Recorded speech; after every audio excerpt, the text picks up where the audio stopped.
Pozdrav! Danas ću vam dati jednu praktičnu tehniku koju sam ja koristila kada sam se liječila, za koju sam slučajno saznala proučavajući različite materijale na internetu, a koja mi je doista promijenila život. Radila sam ju kad sam se liječila, onda sam neko vrijeme prestala raditi, pa svaki put me život natjerao kad je došla neka ozbiljnija ili situacija koja baš nije bila ugodna, da je se ponovno prisjetim i uvijek, ali baš svaki put me izvukla iz nekih nepoželjnih stanja, emotivnih ili nekakvih mojih misaonih dubioza. Počela sam je opet raditi prije 2 tjedna, s obzirom da mi se nešto malo spustila vibracija, s obzirom da imam curicu od 17 mjeseci koja nije spavala niti noću niti danju, budila se noću svakih pola sata, ja ipak imam 46 godina i nije to bilo lagano za izdržat, pa sam rekla sama sebi da je dosta niske vibracije i dosta uloge žrtve, da je potrebno da dignem tu vibraciju kako god znam i umijem, nađem vremena za sebe i onda sam se sjetila, gle, postoji to nešto što je toliko jednostavno i lagano, radiš svaku večer 5 ili 10 minuta, a momentalno ti promijeni život. I zaista mi ga je promijenilo, evo i sada, jer sam u međuvremenu uspjela upisati kurs njemačkog koji sam htjela upisati već godinu dana, ali nikako nije bilo mjesta. Sad se otvorilo mjesto za mene i to sa babysittericom. Dakle, na tečaju postoje i žene koje čuvaju djecu dok mame uče. Za sada nam baš ne ide najbolje zato što beba baš i neće biti sa sitericama, ali eto, postoji šansa da barem pola sata ili sat budem na tečaju. Isto tako uspio se osloboditi termin za jogu, pa sam krenula na vježbanje i sve to skupa, pomiče se nešto u mom životu, a nisam radila u stvari ništa, nego samo ovo što ću vam sada reći, a vrlo je jednostavno. Dakle, svaku večer prije spavanja, kad se normalno tuširate, operete zube, sve ono što smatrate da trebate učiniti ili što su vaši rituali, sjednete u fotelju ili možete i na svoj krevet i to je stvarno potrebno da sjednete, nemojte odmah leći i onako ukratko izvrtite film svog dana i prisjetite se situacija koje vam nisu bile zbog nečega ugodne.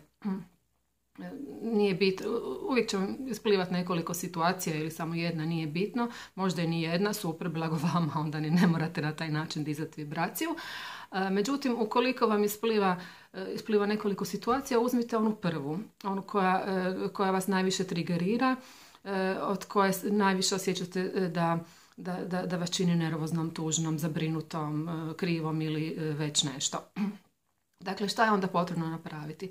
Kada imate tu sliku s te situacije, zatvorite oči, imate sliku te situacije ispred sebe i onako se zapitate dobro koju emociju meni ta situacija izaziva. I onda vam dođe na pamet emocija, ali imate pritom i sliku, cjelokupne situacije, tu sliku zamrznete, uzmete jedan detalj te slike, kao fotografiju, kao da je fotograf okinuo fotoaparat, zamrznete ju, gledate ju čitavo vrijeme i osjećate tu svoju emociju. Tu emociju osjećate ne samo kao emociju na nivou znam da sam ljuta, nego i osjećate ju u tijelu, znate točno gdje je, da vam se, ne znam, ramena, ako ste ljuti da osjećate pritisak u ramenima ili vam gori utroba ili vam čitavo tijelo drhće. Sigurno imate neku manifestaciju u tijelu koja je povezana sa tom slikom, sa tim mističkom slike koju gledate. I šta je onda potrebno napraviti?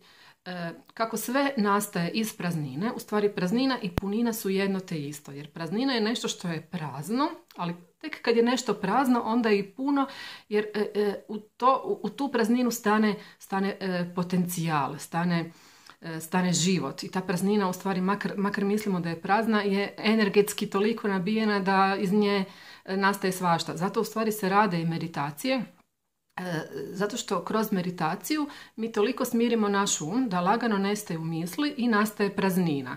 Ta praznina je u stvari jedan potencijal, ogroman potencijal koji onda, čim mi ispraznimo naš mozak od misli i dovedemo ga nakratko, minutu, dvije, kako ko izdrži u prazninu, nama odmah nakon toga krene nas voditi naše unutrašnje vodstvo i krenu najbolje ideje za naš život.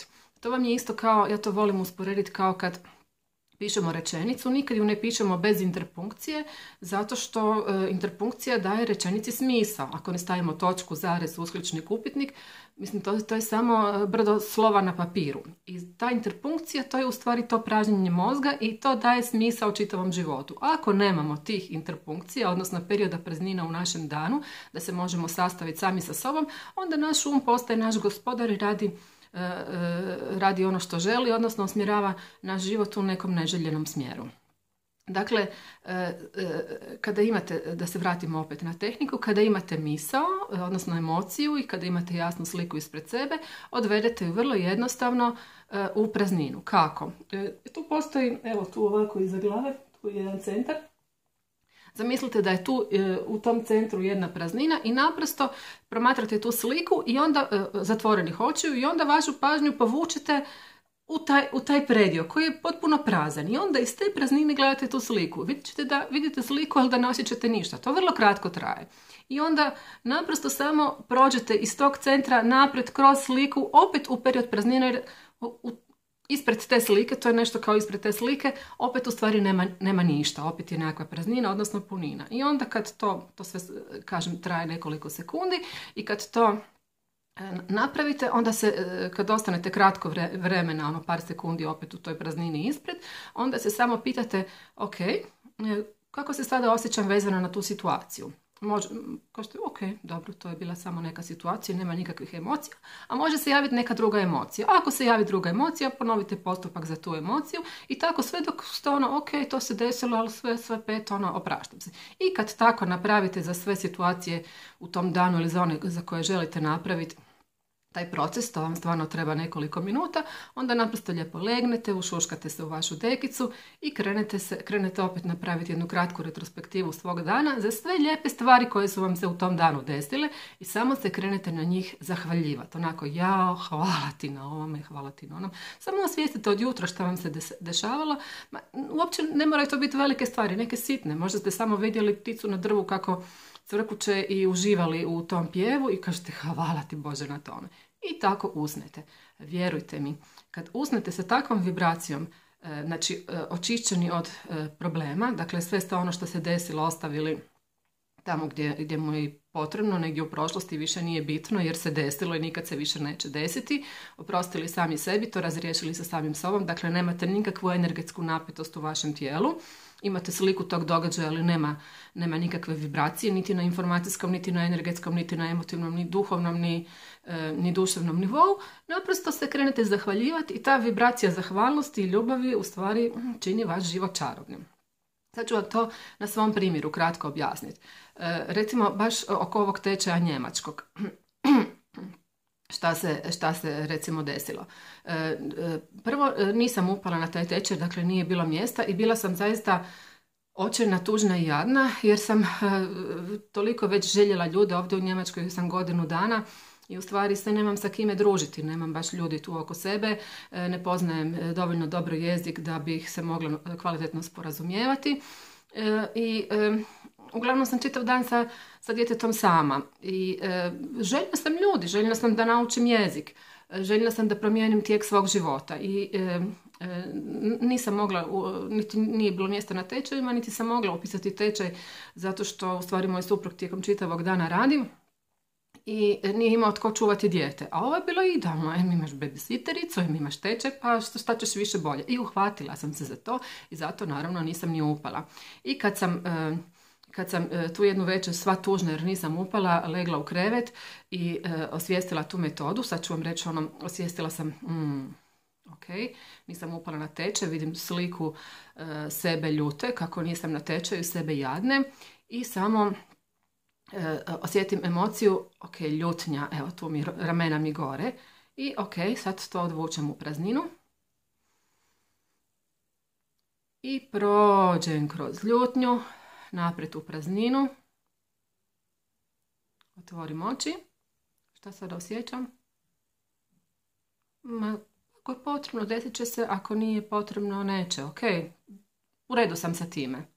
I nakon toga zahvaljivanje za čitav dan i to je u stvari to. Eto, nadam se da će vam tehnika pomoći, probajte, zaista je jednostavna i ima velikog smisla jer jedino je kako iz praznine sve nastaje, nastali ste faktički iz praznine, tako i u prazninu odlazimo, to je princip života. Tako vam je isto i sa emocijama, mislima i svima ostalima.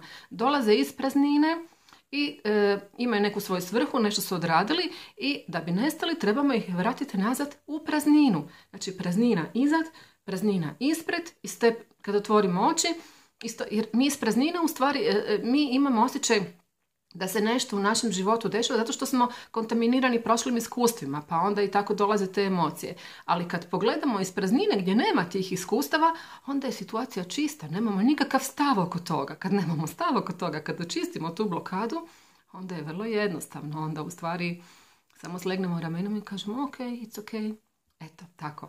Probajte, nemojte se poslije zaboraviti zahvaljivati, ne zato što je možda potrebno, nego zato što je to predivno, zato što vas to zaista nosi, nosi vas u visoku vibraciju ljubavi i čini od vašeg života na ovaj vrlo jednostavan način čudo. Eto, toliko za sada. Pozdrav! Ako imate kakvih pitanja vezano za karcinom ili bilo što drugo, samo recite, vrlo rado ću vam odgovoriti. Pozdrav, bok!